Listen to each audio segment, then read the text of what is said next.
Guys, so meron po akong sorpresa sa inyo. So finally, I have here my Google AdSense. So guys, I started my vlogging last June 3, 2020. Diba? To 2024 na tayo ngayon. Ngayon lang dumating yung Google AdSense ko. So ayan, for those new vloggers po, wag po tayo mawala ng pag-asa, guys. Aabot din tayo dito.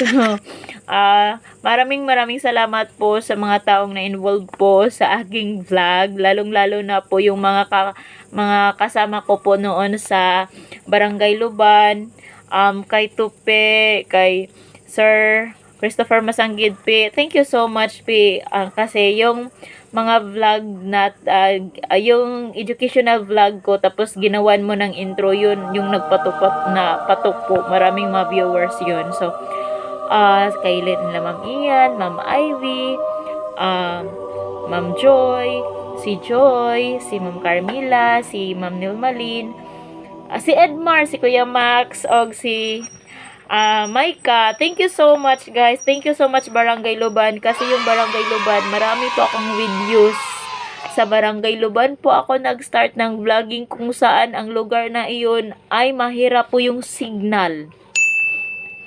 Yung phone ko hindi ganun ka high-tech.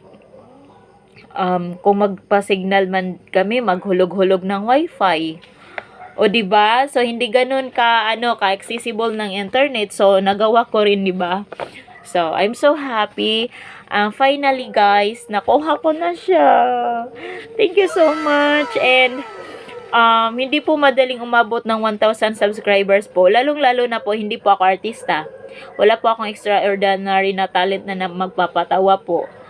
Ayan po. So, parang hirap-hirap, diba? So, nakipag-cooperate po nakipag-collab po ako sa mga ibang mga vloggers.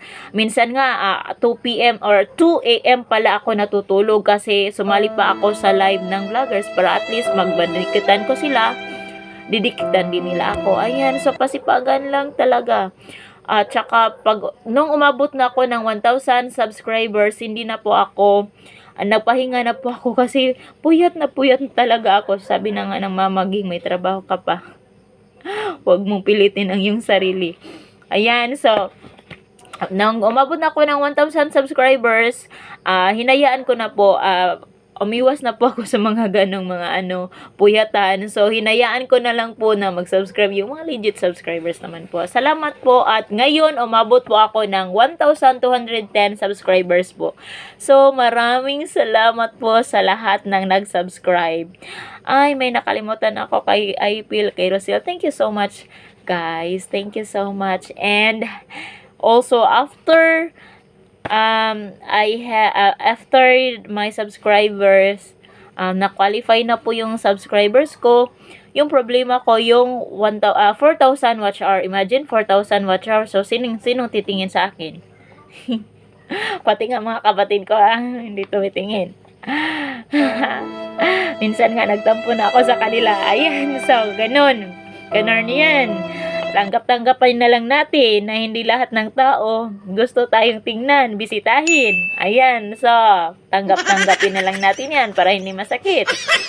So, yung 4,000 watch hours po, may mga paraan po para matulungan po kayo niyan. So, marami po tayong mga tutorial niyan, at wag po nating kalimutan na kapag nasimulan na natin ang isang bagay, tapusin po natin. Wag po tayo maging ningas ng kobugon na, oy, nag-vlog si mag-vlog din ako, tapos mawala din. So, kung ano yung nasimulan mo, tapusin mo.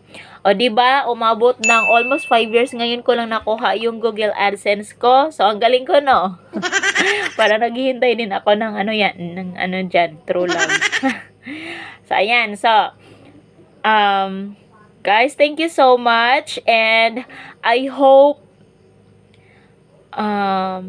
makagawa po ako ng magandang video, na magandang editing, na magandang content, na meron namang matutunan ang bawat isa. Kasi kadalasan ngayon, ma-funny nga siya, pero yung kadalasang nakikita ko, oh my God, yung na-imagine ko yung mga bata ko sa school, ay, nakuha ito sa vlogging. Yung ganyan ba? So, yung may mapupulutan na aral ng mga bata, yun lang. Yun ang target ko, at saka travel, and then sometimes educational videos, or maybe most of the time.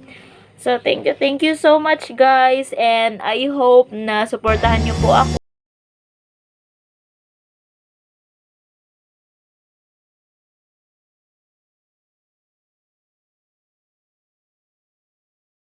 Lord, and thank you so much for my special someone na laging nagpo-push po sa akin. Thank you.